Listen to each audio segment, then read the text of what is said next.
Mr. President, thank you very much for giving us some time during this very busy week during the UNGA. You are here as President of the Democratic Republic of Congo and President of the African Union. Following these two titles, I would like to ask you a few questions on this terrible pandemic of COVID-19 and to understand the situation of the African continent. What can we do to rectify Africa's critical vaccine shortage that we hear a lot about, especially when it comes to the unequal access of health technology? I know this is one of your greatest fights today. Thank you very much, Richard. Allow me first to thank the organizers of the FII Institute to have called me and to join this high-level discussions and to talk about this vaccination that is of high importance in the world. It is indeed one of the main pillars of my action plan for the African Union.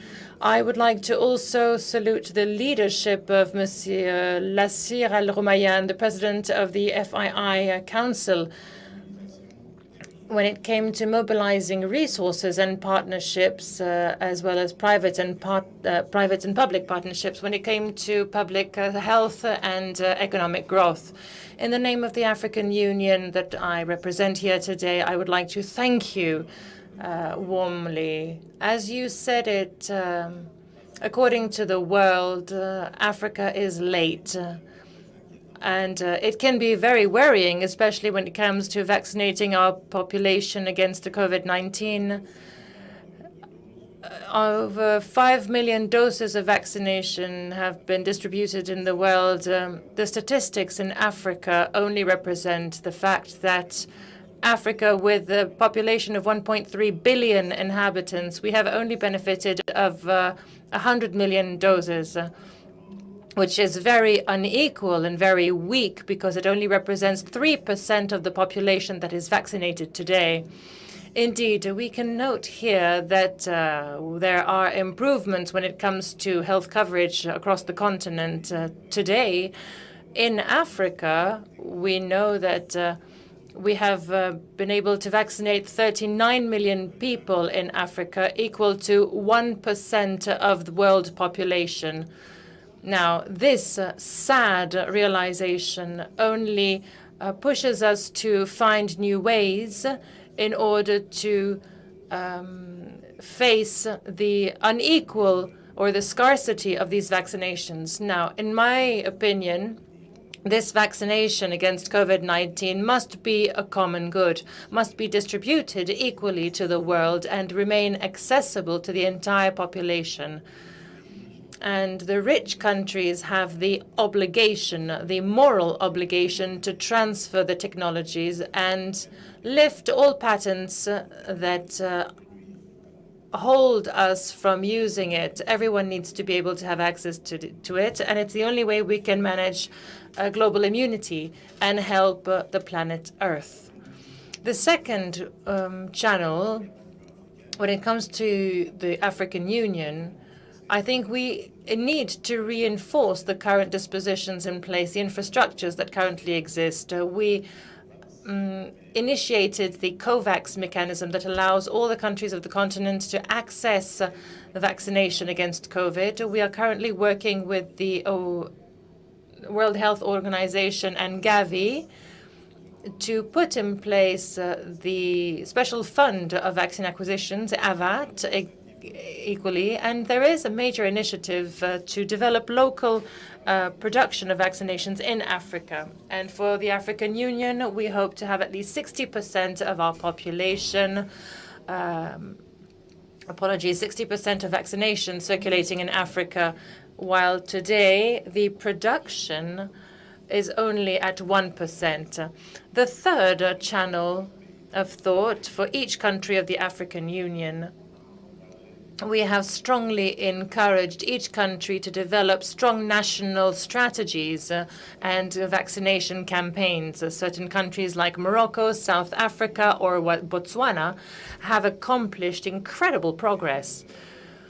But the 33 African countries that are still slowing down cannot have access to these vaccinations, especially if you count on their national public resources. In this regard, I'm calling upon your help so that everyone can have access to these vaccinations, especially through this international fund, and that would allow to activate and allow these vaccinations to be accessible for countries that are not as developed. Now, all the foundations and the donators, the stakeholders should also do the same. What I understand, Mr. President, is that the vaccination must be a public good. It must be accessible to the world. And I think that this calling is very important. It's a New York calling that you are making, and I hope it will be heard. The economy has been very affected. The world economy and African economy especially has been very affected by the pandemic. Now, how can the reinforcing of the health system in Africa can have an impact on regrowing the economy? In Africa, the pandemic has had a very strong impact on the economy. It is true. This has driven the entire continent in the worst recession in its history. This shock has caused incredible difficulties in the entire economic system. We had millions of loss of employment that has increased the poverty of our country. We have recorded 2.1% of the GDP, so a slowdown of the economy, and especially social and security difficulties. Now, the vaccination, access to the vaccination could avoid a third wave. But this could help us on a short term and long term for the entire countries, as much for the rich countries and the poor countries. The main condition for this economy to be recovered is vaccination for everyone. There's no miracle question. There is no other solution. And we need to reinforce the public health system in Africa, which is quite weak.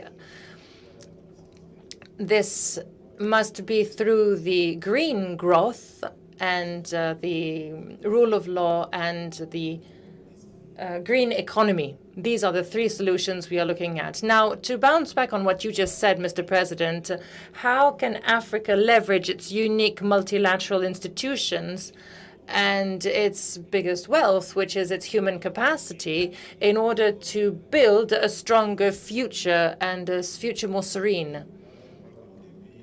Now, despite the negative economic impact of this COVID-19 pandemic, Africa has demonstrated strong resilience. And today, we have everything to be able to bounce back economically. The economic plan is existing since 2013. It is the roadmap for a prosperous future in Africa. It's a peaceful future, an integrated future, like the one that we call the 2063 agenda. And this agenda recalls a lot of different things. It's the demographic, the energy, respecting the environment, modernization of different infrastructures, and the consolidation of peace and security, which for us is essential, without which nothing else would be possible. And to face all the different African challenges, there is the creation of the free trade, which is a common market that brings together over 1 billion inhabitants and 1 billion consumers. And this will help Africa develop its trade and allow it to be promising. Trade will be the vector of the structural transformation of the country, and especially when it comes to industrialization, diversification, and creation of employments and sustainable employment, thanks to the development of small and medium enterprises.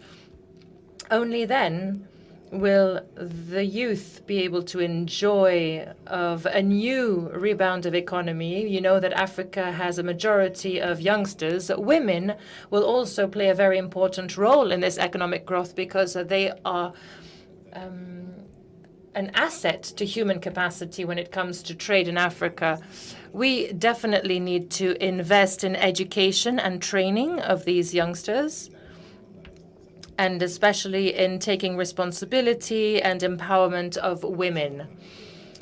And I call upon the international solidarity to fill in the gap of these of the financing of these different works, because the foundations are called to interact with the African Union in order to ensure the sustainability of the African Union funds in order to fight COVID-19 pandemic. Thank you very much, Mr. President. Rest assured that the Foundation and our institute will always be by your side and will always support you. Thanks to your leadership, I am convinced that this resilience that you have evoked and the energy that we can feel on the African continent will be part of the solution. And I find it extraordinary to see this strong morale that you maintain in Africa. And I know that this is one of your values that you have shared and transmitted. Thank you very much for your presence and for sharing your ideas with us. And I hope to welcome you again very soon. Thank you for the invitation.